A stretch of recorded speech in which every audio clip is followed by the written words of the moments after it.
11h, Pas facile, 11h30 chantez-moi les paroles.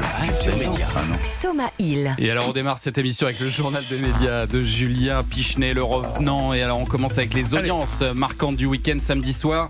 La Starac était seulement 3e des primes. Vous vous rendez compte, 3e des primes, ça baisse pour la Starac, moins 100 000 en une semaine avec 2 850 000 fidèles. Le programme n'était donc que 3e, donc derrière une rediff, derrière la rediff de 100% logique sur France 2, mais en tête des cibles fétiches des annonceurs avec par exemple 32% des ménagères de moins de 50 ans. Vendredi soir, sans surprise, c'est France 2 avec le final d'Astrid et Raphaël qui était en tête du classement, 4 millions de téléspectateurs, loin devant TF1 qui lançait Bataille Navale, ce nouveau jeu présenté par Arthur qui a réuni 1 910 000 curieux. Petite déception. Sinon, hier, Question pour un champion sur France 3 a battu son record de saison. Vous savez que c'est plus que le week-end maintenant, avec près d'1,5 million de téléspectateurs, 11% du public. Europe 1, le journal des médias. Et puis alors l'année n'est pas encore terminée, mais on a déjà le classement Médiamétrie des 100 meilleures audiences de 2025. Ouais, sauf événement, ça ne devrait pas bouger. Le Parisien aujourd'hui en France a publié le top 100 des émissions les plus regardées cette année. Alors, en première position, du sport, la victoire du 15 de France en mars lors du tournoi Destination, c'était sur France 2, plus de 9 800 000 téléspectateurs. On n'était pas loin des 10 millions. Deuxième, encore du sport, sur M6, cette fois la victoire du PSG en Ligue des Champions, 8 750 000 téléspectateurs. Troisième, ce n'est pas du sport, les Restos du Cœur sur TF1, 8 380 000 téléspectateurs, c'était le 7 mars. Et à propos de télévision et d'audience, Médiamétrie vient de confirmer que les Français passaient de moins en moins de temps devant la télé, 2h51 par jour. En moyenne, c'est 1 heure, j'ai regardé les précédents bilans, c'est 1 heure de moins qu'il y a 10 ans. En 2012, la moyenne était montée à 3h50 par jour. On est donc maintenant qu'à 2h51. Est-ce que c'est votre cas aussi, Didier? Est-ce que vous regardez de moins en moins la télévision? Pratiquement jamais, moi. C'est parfait, ouais. Ah oui, carrément. J'ai juste regardé, ce week-end, j'ai regardé le championnat de foot anglais. Vraiment bien. Ah voilà. Donc du sport, un petit peu d'infos peut-être? Des infos, oui, quelquefois. Les films, non, parce que j'arrive jamais au début du film. Je rate toujours le début.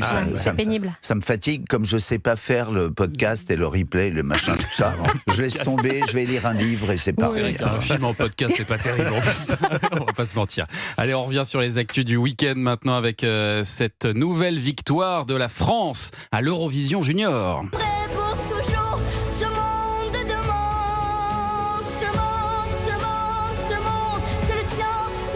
C'était samedi en fin d'après-midi sur France 4. Elle s'appelle Lou Deleuze. Elle a 11 ans. Elle était notre invitée dans Culture Média sur Europe 1 le 20 novembre. Elle a remporté la 23e édition du concours avec son titre Ce Monde. Alors c'est vrai que la France ne gagne plus l'Eurovision depuis Marie-Myriam en 1977. En revanche, chez les juniors, on matraque. C'est la 4e victoire française depuis le début de la décennie. Après Valentina en 2020, Lisandro en 2022 et Zoé Clausure en 2023. C'est quasiment tous les ans. Il faut prendre les candidats de l'Eurovision Junior et les mettre à l'Eurovision normale. C'est fou qu'on soit aussi bon sur les juniors.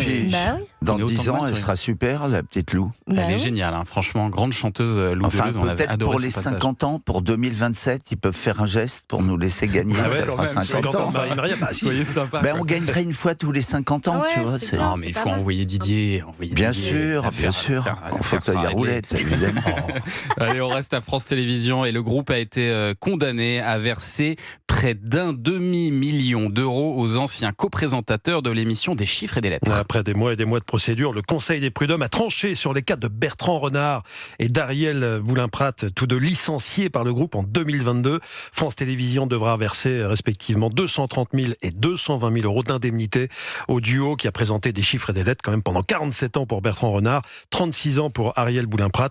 Voici la conclusion du Conseil. Bertrand et Ariel auraient bien été écartés en raison de leur âge. Par ailleurs, la rupture de leur relation de travail a été jugée brutale et vexatoire. J'ajoute un petit mot sur France Télé, Thomas. Le journaliste Michel Field, ancienne voix d'Europe 1, actuel directeur de la culture du groupe, annonce dans un entretien aux Parisiens aujourd'hui en France qu'il va prendre sa retraite le 31 décembre, donc dans quelques jours. Toutefois, prévient-il, il n'est pas contre le fait de revenir en plateau pour présenter un événement, semi-retraite alors. Oui, c'est ça. Et puis alors TF1 diffusera le premier numéro de son nouveau jeu. Qui sera le plus nul? Ce sera le 2 janvier prochain. Qui sera le plus nul? J'adore prometteur, ce titre. Évidemment, c'est très second C'est sur degré. France 2, ça? Non, TF1. Le but, Didier, c'est de ne pas gagner. Il faut se faire éliminer le plus vite possible. Celui ou celle qui c'est restera bien, ça, le concept. jusqu'au bout. Voilà. Et celui ou celle qui restera jusqu'au bout sera couronné personnalité la plus nulle du pays. Il y a 11 célébrités qui se sont prêtées au jeu. Évidemment, il faut avoir un petit peu d'humour. Nabila, Jacques Legros, Ariane Massenet, Joe Star. Camille Combal présentera l'émission. Il nous en dit plus au micro d'Europe 1. On voulait absolument qu'on voit aussi plein de formes d'intelligence différentes et montrer qu'il y en a pour plein de raisons, qui n'ont peut-être pas eu le cursus scolaire vraiment tout droit et long, mais qu'ils avaient d'autres formes d'intelligence. Et si certains ont une lacune dans cette matière-là, peut-être qu'ils vont briller dans celle d'après, dans de la logique, quoi, qui est une autre forme d'intelligence. Ça, on y a veillé et c'est très cool de le voir, je trouve. C'est très prometteur. Qui sera le plus nul? Ce sera le 2 janvier. Ça donne envie. Ça rappelle, tu sais, les producteurs de Mel Brooks. Ouais, bien oui, sûr. Le mec qui engage des ringards absolus en se disant c'est sûr là. Et il cartonne. C'est à l'affiche avec Florent malheureusement Père. un là. carton. Ouais.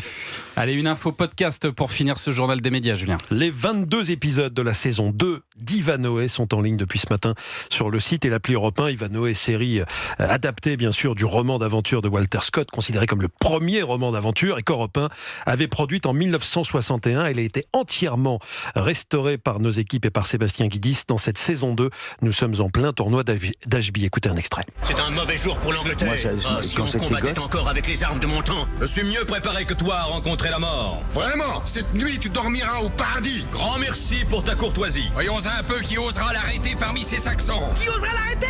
Eh bien, ça sera moi! Il est trop drôle. Offrez à ce saint homme la coupe du repos. Mais J'y tiens. à tout de suite. Après le succès de la saison 1 d'Ivanhoé, plus de 500 000 écoutes. Voici donc la saison 2 à retrouver sur le site et l'appli Europe 1. Et Didier Barbelivien est fan, visiblement. Ah ben moi, à 10 ans, je regardais ça en noir et blanc à la télé. Vous n'étiez pas né. Non. C'est Roger Moore qui incarnait Ivanhoé. Non, mais là, la restauration sonore C'est quelque chose, des équipes de Sébastien Guidis d'Europe 1, elle est fantastique. Moi, Vraiment, je voudrais pour les vacances, c'est qu'il fabuleux. rediffuse Ivanhoé. C'était Il y sublime. avait le film aussi de Richard Thorpe des années 50. Oui, film en non, ça, Technicolor. j'avais pas vu. Ouais. J'étais trop petit. On m'emmenait pas au cinéma. J'étais puni. C'est là où on peut compter sur Julien Pichenet pour remonter encore plus en arrière. Merci Julien pour ce journal des médias.